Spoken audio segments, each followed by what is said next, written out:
How did cats win a battle? How did a horse decide a king? And did the king really have ears?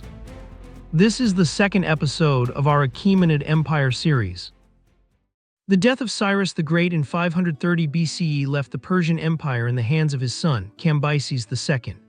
Cambyses was the eldest son of Cyrus and his wife, Cassandana. Cassandana also had another son, Bardia, known as Smerdis in Greek sources, and after Cyrus's death, a struggle for power broke out between the two brothers. Bardia claimed power, particularly in the eastern provinces, posing a significant threat to Cambyses' rule. Rebellions were commonplace in ancient empires. It was expected that when a new ruler assumed power, there would be challenges to their authority. Many questioned why they should obey the new ruler, especially when compared to a respected previous leader like Cyrus. The new rulers had to constantly prove their legitimacy and right to rule. Cambyses is depicted as the antithesis of his father, Cyrus the Great, in both Greek and Egyptian sources. While Cyrus II was known as a magnanimous and great founding father, Cambyses is portrayed as a cruel conqueror, an incorrigible drunkard, a man of exceptionally crude character, a fratricide, and a tyrant. However, it's important to remember that these descriptions may be biased, and some of his actions suggest that he could have been, in other respects, a fairly balanced man. It's said that he killed his younger brother Bardia to eliminate competition and rule alone. This is important because a major rebel later claimed legitimacy on behalf of Bardia, the younger son of Cyrus. However, sources are unclear and contradictory on whether Cambyses actually killed Bardia at the start of his reign, or simply sidelined him, possibly taking advantage of a difficult situation, later to seize the throne. Even before his father's death, Cambyses held a significant position within the empire. Babylonian records indicate that he served as the governor of northern Babylonia for a brief period, and even held the title King of Babylon, King of the Lands, alongside his father. This suggests that Cyrus was grooming Cambyses for leadership and entrusted him with important responsibilities early on. Driven by a desire to expand the Persian Empire, Cambyses II set his sights on Egypt. This wealthy and powerful kingdom, ruled by Pharaoh Psamtik III, posed a significant challenge. Cambyses meticulously planned his campaign, employing a combination of military strategy and shrewd diplomacy. He secured the support of Polycratees of Samos, a powerful Greek ruler, and Phanees, a Greek general in the Egyptian army who provided valuable military intelligence. Cambyses also forged alliances with Arab tribes, ensuring a steady supply of water for his army as they crossed the arid Sinai Desert. Psamtik III had support from several Greek mercenaries, who had been hired to help protect Egypt from Persian invasion. These Greek mercenaries were part of a growing tradition of Greek soldiers for hire, known as hoplites, who were commonly used in foreign armies for their reputation as skilled warriors. As is often the case with Herodotus, he weaves a narrative that blends historical events with legend-like elements, offering a dramatic and sometimes embellished account of the conflict. According to Herodotus, the escalating conflict unfolded gradually between Cambyses and the previous pharaoh of Egypt, Amasis II, through the actions of several key figures. In his account, Cambyses once requested an Egyptian physician from Amasis under cordial terms. This physician, likely an early specialist in eye care, harbored resentment over the forced labor imposed on him by Amasis. In retaliation, he advised Cambyses to demand that Amasis offer one of his daughters in marriage, fully aware that Amasis would be greatly distressed by the idea of losing his daughter to a Persian ruler. Cambyses accepted the suggestion and made the request. Unwilling to marry his daughter to a Persian and seeking to avoid direct conflict, Amasis instead sent an Egyptian girl named Nitades. Nitades was the daughter of Apries, the former pharaoh whom Amasis had overthrown and killed. When Nitades was presented to Cambyses under the guise of being Amasis's daughter, she exposed the deception, which enraged Cambyses and led him to vow revenge. Herodotus further attributes Cambyses's determination to invade Egypt to Phanees of Halicarnassus. Initially a trusted counselor to Amasis, Phanees eventually fell out of favor. This caused Amasis to send a servant to track him down. After being pursued to Lydia and captured in Lycia, Phanees outsmarted his captors by getting them drunk, escaped to Persia, and played a crucial role in shaping Cambyses' strategy for the conquest of Egypt. As news of the approaching Persian invasion reached Egypt, Psamtik III, the son and heir of Cambyses, mobilized the Egyptian army and stationed it at the junction of the Red Sea and the Nile. It is important to note that Cambyses had passed away 6 months before Cambyses's forces reached Egypt. Psamtik had hoped to strengthen his position by forming an alliance with the Greeks. However, this strategy failed when the Cypriot cities and the powerful fleet of Polycratees of Samos chose to side with the Persians. With one of Egypt's most prominent advisors, Phanees of Halicarnassus, having defected to the Persian side, Psamtik was left relying on his own limited military experience. In a final act of vengeance before the battle, Polycrates sent Cambyses 40 triremes. In response, Psamtik arrested all of Phanees' sons, placed them between 2 bowls, and in a gruesome ritual killed them one by one, draining their blood and mixing it with wine. After drinking the mixture himself, he compelled every other councilman to do the same before the battle. The main battle took place at Pelusium in 525 BCE. Ancient accounts made by Polycrates suggest that Cambyses employed psychological tactics to intimidate the Egyptian soldiers. According to these accounts, he placed cats, sacred animals to the Egyptians, on the front lines of his army. The idea was that the Egyptians, who revered cats as symbols of divine protection, would be unwilling to harm these animals, leading to a moment of hesitation or moral conflict among their troops. Cambyses's forces could then exploit this moment of hesitation to gain an advantage. However, the historical evidence supporting this claim is highly disputed. They were written decades after the events, and there is no direct corroboration from other ancient sources. Furthermore, it is difficult to verify whether such a tactic was actually employed, as there are no detailed records from Cambyses's side or from Egyptian sources that confirm the use of cats in battle. As a result, while the story remains a compelling element of the historical narrative, its authenticity remains uncertain. Some scholars argue that this account may be more symbolic or exaggerated, reflecting the tension between the cultures and the tendency of ancient writers to include dramatic details in their histories. Nevertheless, Cambyses emerged victorious, and the Persian army swiftly advanced, capturing Heliopolis and Memphis and taking the pharaoh captive. With the fall of these major cities, Egyptian resistance crumbled. Cambyses officially annexed Egypt, integrating it into the Persian Empire as a satrapy. In a move that demonstrated his political shrewdness, Cambyses adopted Egyptian royal customs and titles, including King of Upper and Lower Egypt. He even went so far as to claim Egyptian ancestry, asserting that he was the son of Princess Nitades. This calculated effort to connect himself to Egyptian traditions likely helped to legitimize his rule in the eyes of the local population. The Persians generally didn't resort to killing the local population upon conquest. Instead, they assumed power with the approval of the local deities, such as Isis, Osiris, and Anubis. They ruled in the name of these gods, maintaining the existing local structure.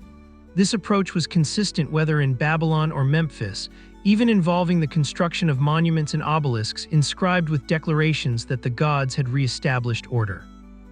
Conquered rulers were often allowed to live and retain their titles, while the Persians effectively governed from behind the scenes. Following his success in Egypt, Cambyses's ambition grew. He planned expeditions to conquer Carthage, Ethiopia, and the Siwa Oasis. However, these ventures were met with failure. The expedition to Ethiopia was hampered by logistical challenges and a lack of supplies, forcing Cambyses to retreat. Similarly, the attempt to reach the Siwa Oasis ended in disaster when a detachment sent from Thebes perished in a sandstorm. The planned attack on Carthage never even materialized. Although the Persians had a fleet partly staffed by Phoenicians, whose ships and seafaring expertise were crucial to its strength, the Phoenicians refused to fight against their fellow Phoenicians in Carthage, a former colony. Without a fleet of his own, Cambyses had no realistic chance of reaching, let alone conquering, Carthage. These setbacks had a profound impact on Cambyses. His reputation suffered and he became increasingly paranoid and tyrannical. It is possible that the psychological strain of military failures and the challenges of ruling a vast and diverse empire contributed to his decline. While initially Cambyses tried to follow his father Cyrus's policy, respecting the Egyptian gods, honoring the temples, and refraining from their destruction, after the revolt he lost his temper. One of the most notorious episodes recounts that he either killed, or at least attempted to kill, the sacred Egyptian bull Apis. A more complex legend connected to this act claims that by slaying the sacred bull, Cambyses was asserting his claim to the throne while openly defying Egyptian religious practices. In doing so, he is said to have angered the gods, who ultimately drove him to madness. This account aligns with the legendary story of Cambyses' death. While in Egypt, in 522 BCE, he reportedly received news of a rebellion in Media, led by a magus named Gaumata. Cambyses gathered his forces and marched toward Media via Babylon to crush the uprising. In Babylon, however, strange events unfolded. Some sources claim Cambyses committed suicide, while others suggest he went mad, a possible divine punishment for killing Apis. Another version holds that, while trying to mount a horse, Cambyses accidentally cut his femoral artery with his sword and bled to death. In this version, the wound was inflicted on the same part of his body where he had previously injured the sacred bull Apis, suggesting that he received divine retribution for his sacrilege. This parallel between the two injuries emphasizes the notion of punishment for his defiance of Egyptian religious laws. The exact details of Cambyses' death remain unclear, and it is uncertain whether he committed suicide or, more likely, was killed, especially given his many enemies, including members of the Persian and Median nobility. While Cambyses was away in Egypt, a man claiming to be his brother Bardia seized the throne in Persia. However, historical sources, including Darius I's Behistun inscription, suggest that this Bardia was an impostor named Gaumata, a Median priest. It's important to note that the names and details surrounding this event vary in different historical accounts. For instance, the Behistun inscription refers to the impostor as Gaumata in Old Persian, while Herodotus calls him Smerdis. Although there is no conclusive evidence confirming that Gaumata was truly this saved prince or simply an independent figure, most scholars now view him as the leader of the Magi. It is worth noting that Magi originally denoted one of the Median tribes, an ethnic label similar to that of the Persians or Parthians from which the Zoroastrian priests traditionally emerged. In this way, Gaumata represented both the religious tradition of Zoroastrianism and one of the indigenous tribes. The uprising appears to have been a calculated move by the Medians, who took advantage of the situation when the Persian king was far afield in Egypt for several months. The Medians seized this opportunity to press their own agenda, though the revolt quickly spread beyond Media, affecting the entire empire. Gaumata's rule proved surprisingly popular. He abolished taxes and military service, policies that resonated with the common people and likely contributed to his widespread support. This suggests that there may have been underlying social and economic tensions within the empire that Gaumata was able to exploit. Gaumata continued to rule for approximately 8 months in 522 BCE, maintaining the facade of being the true Bardia, the younger brother whom Cambyses is said to have killed. However, suspicions arose among the Persian elite, who doubted his legitimacy and began to plot against him. Darius, a member of the Achaemenid royal family, emerged as a leader of the resistance against Gaumata. Notably, Darius had only an indirect link to the Achaemenid dynasty, as he descended from a collateral branch of Hystaspes rather than being a direct descendant of Bardia or Cambyses. What is known is that Darius was the son of Hystaspes, who served as satrap of Bactria and Sogdiana in the empire's eastern provinces. He gathered 6 Persian nobles, forming a conspiracy to overthrow the impostor. The conspirators planned their attack carefully. According to Herodotus, one of the nobles, Achaemenid, suspected that the king was an impostor because he never appeared in public and avoided contact with those who had known the real Bardia. To confirm his suspicions, Achaemenid enlisted the help of his daughter, Phanees, who was one of the king's wives. Phanees discovered that the king had no ears, a punishment that Gaumata was known to have suffered.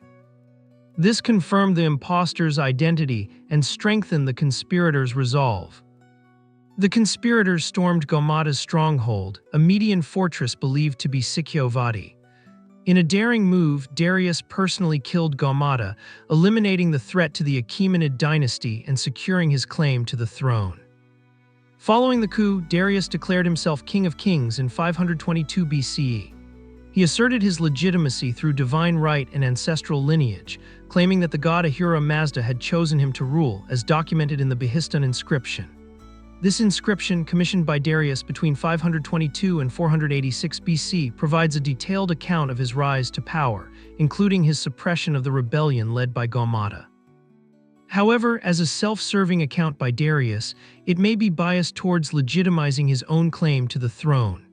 Moreover, some historians argue that Darius deliberately manipulated, or even fabricated, certain aspects of this narrative to consolidate his power and serve his own interests.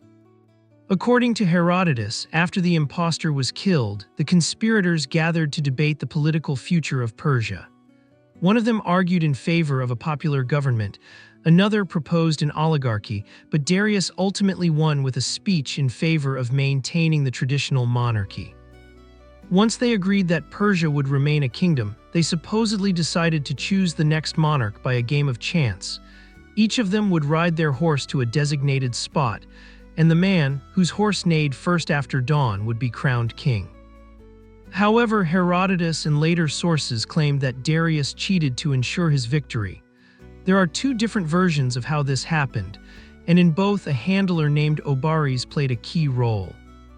In the first version, Obares snuck out during the night and tied up a mare at the contest location. He then brought Darius's stallion to the spot, circled him around the mare, and let them mate. Afterward, he returned the horses to their stables. When the contest began at dawn and the conspirators lined up, Darius's stallion, remembering the previous night's experience, neighed first, securing the throne for his master. The second version is equally unusual. In this account, Obares had the same idea but executed it differently. Instead of bringing the mare to the location, he coated his hand with the scent of a mare's genitals. When the contest began, Obares raised his hand near Darius's stallion's nostrils, and the strong scent immediately triggered the horse to neigh, once again securing victory for Darius.